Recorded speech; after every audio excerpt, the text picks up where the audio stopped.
The smell of damp, rotting leaves mingled with the biting cold of the Appalachians, soaked through my clothes, clinging to my skin like a deathly hand. Thick fog covered everything, turning ancient trees into giant ghosts, mocking my solitude. I stood there in the middle of a nameless clearing, hands gripped tight around the cold steel gunstock.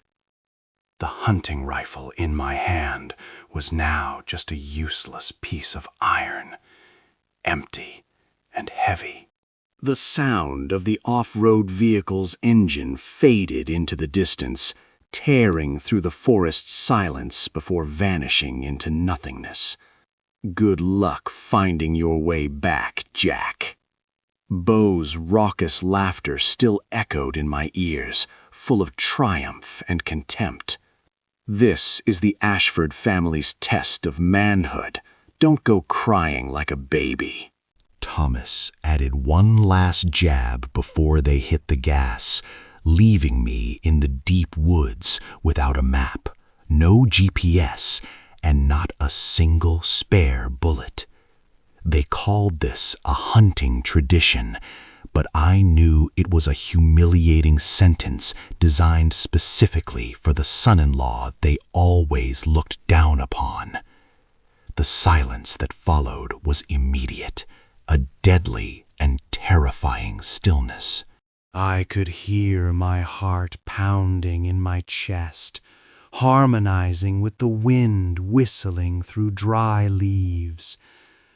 The cold began to seep into my marrow, but the fire of anger in my heart burned hotter than a summer sun. In their eyes, I was just a lowly security guard, a lucky gold digger who managed to slip into a high society Charleston family. They looked at me with the gaze one reserves for cheap furniture out of place in a lavish room. They had no idea that this darkness was an old friend of mine. They didn't know that before wearing a cheap suit to stand beside Sarah at social parties, I had survived lands that even the devil feared. The experience of a former Special Forces soldier is not something to be showcased on Instagram like Sutton does. It lies in the way I breathe, the way I sense the change in wind direction, and the way I track prey in the dark. Beau and Thomas thought they had sent me to my death, but in reality, they had just removed the final handcuffs restraining the monster within me. The Ashford family's gilded cage cracked right here, in the heart of these Appalachian woods. I knelt down, touching the damp earth, feeling the heartbeat of the forest. The real hunt begins now. And this time, the prey will not be a poor deer. Reflecting on 3 years of living with the Ashfords was like trying to breathe in a room full of expensive cigar smoke and lies. Their Charleston mansion was a masterpiece of vanity, where crystal chandeliers always cast a yellow light, covering rotten souls. The day I married Sarah, Conrad, my father-in-law, looked at me with a smile he usually reserved for those beneath him. "The Ashford family has very high standards, Jack," he said, while slowly turning the gold ring on his fleshy finger. "You should feel grateful my daughter chose someone like you to be her ornament." For 3 years, I learned silence, learned to swallow insults along with expensive lamb-crusted dinners at social events. I stood in corners, watching society matrons gossip about European trips while being treated as nothing more than a hired hand. Sarah, the woman I once thought was my saving angel, also gradually changed under the clan's pressure. She began looking at me with pity, a kind of pity more painful than Conrad's contempt. "Can't you try a little harder, Jack?" she often complained when I refused the gaudy silk clothes she chose. They wanted me to be a submissive version, a puppet nodding along at garden parties at historic estates. Things got worse when the Ashford Group faced a chance for a massive investment from oil billionaire Elias Vance. Elias Vance was not a man of tea parties. He was a true old wolf who worshipped values of strength and authenticity. Conrad planned this hunting trip as a play to please Vance. He wanted to prove the Ashford family still held the steel quality of the pioneers of this land. And I, of course, was chosen as the punching bag to highlight the bravery of his sons. During preparation meetings, Beau and Thomas constantly turned me into a joke by giving me humiliating nicknames. "We need someone to carry gear and build fires, don't we, Jack?" Thomas mocked while checking his expensive rifle. They forced me to join, forced me to be proof of a lowly guard's weakness before the billionaire's eyes. I was going to refuse, to tell them these forests were a playground compared to what I saw in the Middle East. But then I saw Sarah's eyes. Those eyes were full of disappointment and pleading, as if my refusal would strip away her last chance to be proud of her husband. So I nodded. That was the biggest mistake, or perhaps the wisest decision of my life. This morning, at the forest gate, Conrad patted my shoulder with a meaningful smile. "Prove you're a man, Jack. Don't let us be disappointed again." And then they abandoned me here. They thought the absence of GPS and maps would break me, making me crawl back and apologize when they returned tomorrow. They wanted Elias Vance to see a pathetic Jack, a failure unable to care for himself in nature. But they forgot a basic rule in business and in war. Never underestimate a man with nothing left to lose. I took a deep breath, sensing the scent of pine resin and moisture. It felt like the veins in my body were opening up after 3 years of being choked by ridiculous high society rules. I am no longer Jack, the poor son-in-law of the Ashfords. I am a hunter returning home, and this forest, it belongs to me.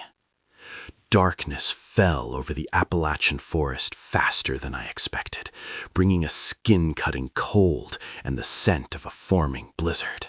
I stood still, taking a deep breath to calm my heart, letting a Special Forces soldier's senses fully awaken after 3 years of fake luxury. Everything around me, rustling dry leaves, damp earth, and changing air pressure, was valuable data Beau and Thomas would never understand. They thought taking the map and GPS would turn me blind, but they forgot I once led teams through lands with no names on any map. I began to move, steps light and calculated, avoiding dry twigs so not to leave any sound. In my head, a virtual topographic map was being redrawn based on the wind and slopes we passed since warning. Suddenly, I stopped by a crushed blackberry bush, eyes narrowing at tracks that didn't belong to forest animals. They were children's shoe prints, uneven and dragging on the leaf litter, showing the child was exhausted or injured. I knelt, touching the fresh mud, feeling the heat had vanished, but the traces remained very clear. These were not the footprints of the hunters who came with us. And then I heard it, a faint moan, muffled by the wind whistling through the canopy. I lunged like a ghost, crossing briars without a sound, toward the small stream below the valley. Under a rock hollow covered by ancient roots, I found the boy. It was Leo Vance, the only son of billionaire Elias Vance. The child the Ashfords spent the week flattering. The boy lay curled up, face pale with cold, leg trapped under a large fallen branch, and his expensive jacket torn to shreds.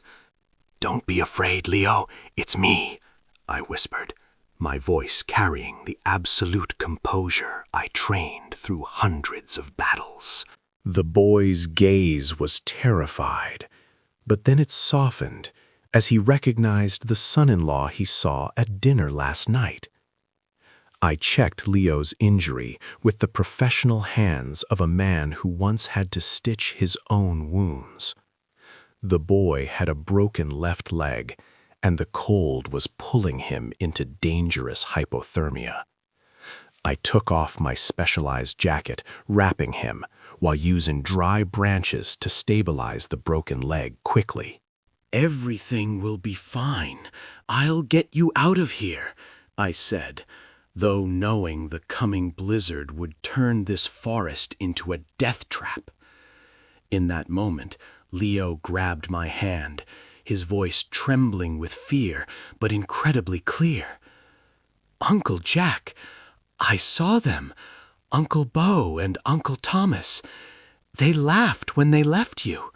They said you were just a puppet, and no one would care if you disappeared forever." Anger flared in me, cold and sharp as a freshly whetted blade. The Ashfords didn't just want to humiliate me. They were ready to trade my life to keep their hollow, upper-class reputation. They sat by a warm fire in a luxury camp, sipping wine and mocking my disappearance, completely unaware their negligence lost the son of their most important partner. I couldn't move Leo in the dark and blizzard with that broken leg. I began building a temporary shelter with fir branches and the tiny thermal tarp I always kept in a secret pocket. I started a small fire, carefully shielded, so heat stayed in the hollow without smoke rising too high. All that night, I sat guard at the entrance, eyes never leaving the dark, listening to Leo's every faint breath. The Appalachian cold tried to attack my body, but a cornered hunter's will made me stronger than ever. I remembered Conrad's face talking about manhood and felt a bitter irony.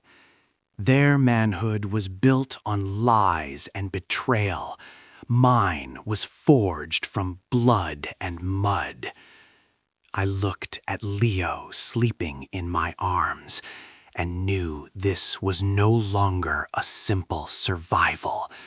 This was the beginning of a purge.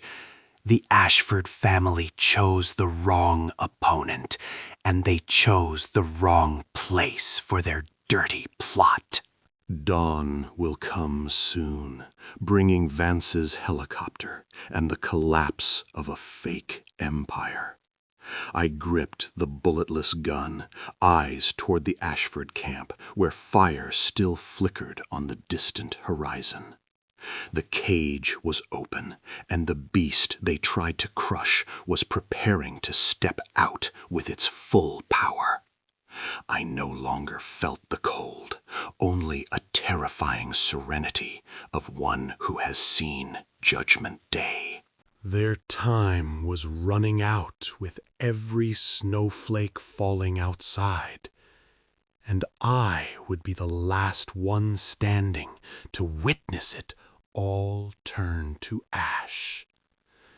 The dawn light sliced across the Appalachian sky, but it brought no warmth, only highlighting the devastation of the blizzard. At the Ashfords' luxury camp, the scent of expensive coffee and bacon drifted, creating a nauseating contrast with the cold darkness I had just endured.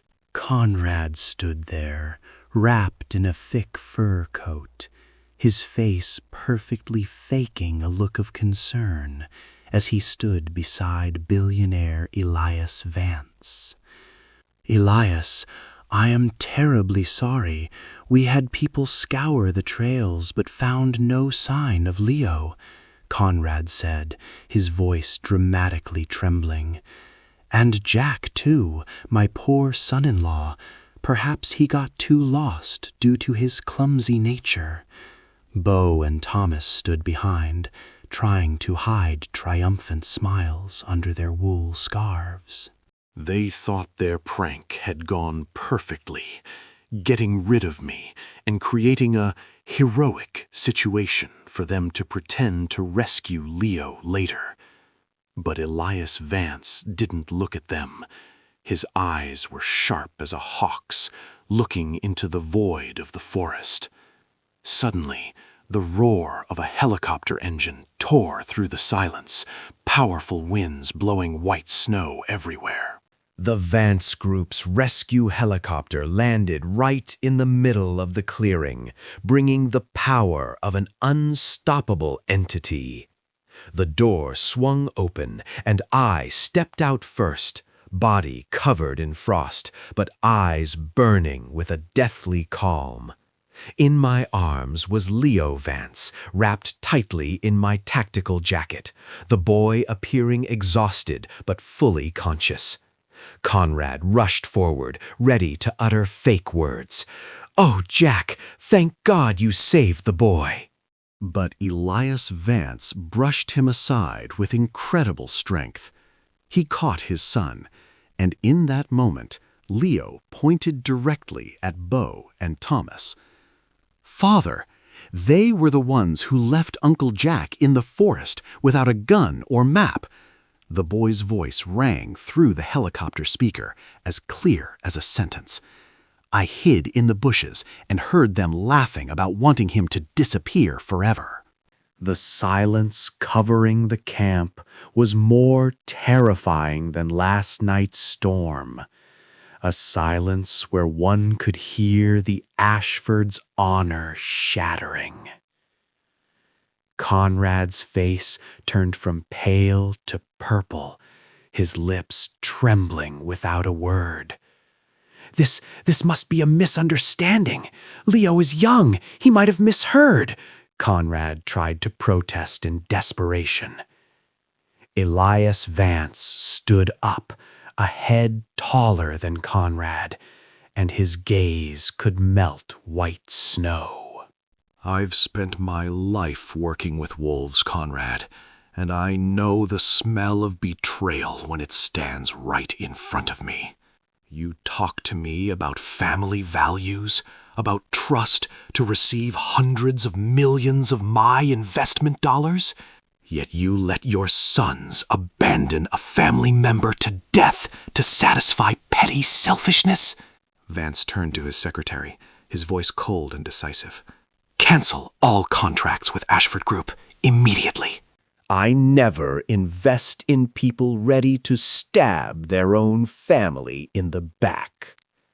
Conrad collapsed into the cold snow, The entire kingdom he built with arrogance had fallen in a single sentence. I stepped closer to him, looking straight into those eyes filled with terror and shame. "Family is family, right, Conrad?" I repeated the phrase he always used to manipulate me, but this time it tasted of bitter irony. Bo and Thomas stood frozen, the men of manhood of the Ashfords, now looking like drenched rats in the rain. Sarah rushed to my side, clutching my sleeve with tears streaming. "Jack, please say something. You can't let Dad lose everything like this." I gently removed her hand, feeling like I was shedding an old skin that no longer belonged to me. "This time, I am no longer your ornament, Sarah." Billionaire Vance placed a hand on my shoulder, a true recognition I never received from these blood relatives. "Jack, a man with your skills and heart shouldn't be wasted in such a rotten place. The position of Global Security Director for my group is open, and I think I've found the right person." I looked back at the camp one last time, at the ruins of lies being buried under new snow. The helicopter began to take off, carrying me and Leo away from the Ashford mire. The monster of manipulation was left behind, screaming in its own despair. The cage was open, and I could finally breathe the air of absolute freedom. Their time was up, and my new life was just beginning under the brilliant Appalachian sun.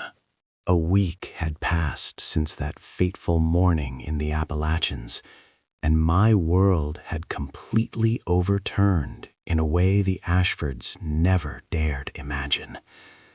I stood on the balcony of my new office at Vance Global headquarters, where large glass panes caught the full, brilliant Charleston sun. The scent of premium coffee and professionalism filled the space, so different from the thick cigar smoke and lies at Conrad's mansion. The phone on the desk vibrated, LED lights flashing as new messages poured in.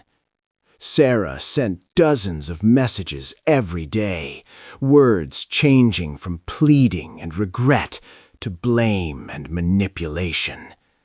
I picked up the phone, reading the last lines she had just sent. "Jack, you can't be this heartless. We once had happy years together. Dad is completely collapsing. The Ashford family reputation was ruined overnight." "Please, for the sake of our history, say a word to Mr. Vance. Family is family after all." I stared at the phrase, "family is family," and felt a bitter irony rise. For 3 years, they used that concept as a cage to trap me, forcing me to sacrifice my self-respect to feed their arrogance. But when I truly needed a family in that cold forest, they abandoned me to the devil. I no longer felt the hesitation or the guilt that used to choke me for so long.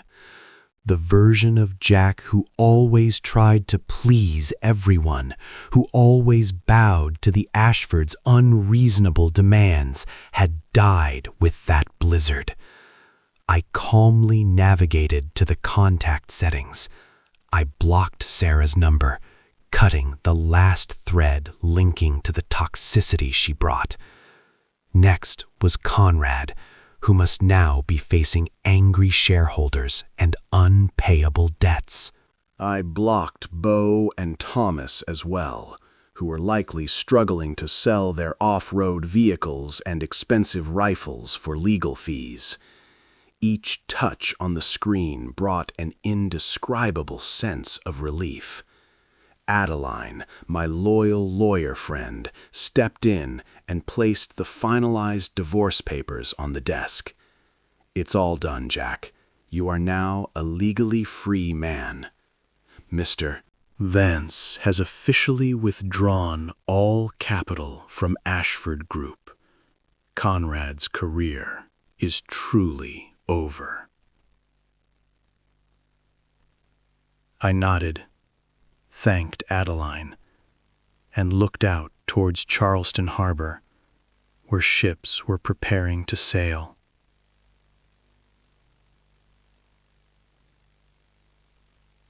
I didn't take any of the Ashfords' assets, because the freedom I have now is worth more than any fortune they ever bragged about.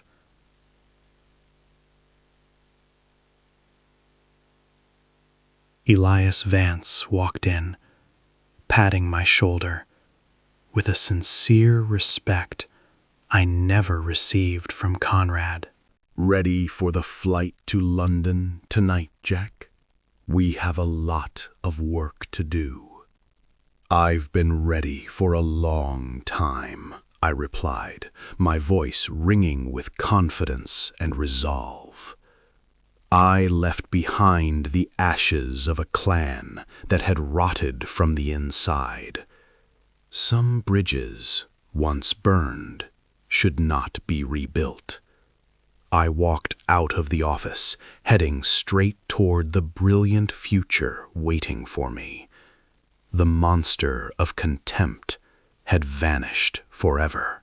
The gilded cage was swung open and collapsed, and I was finally, completely, truly free.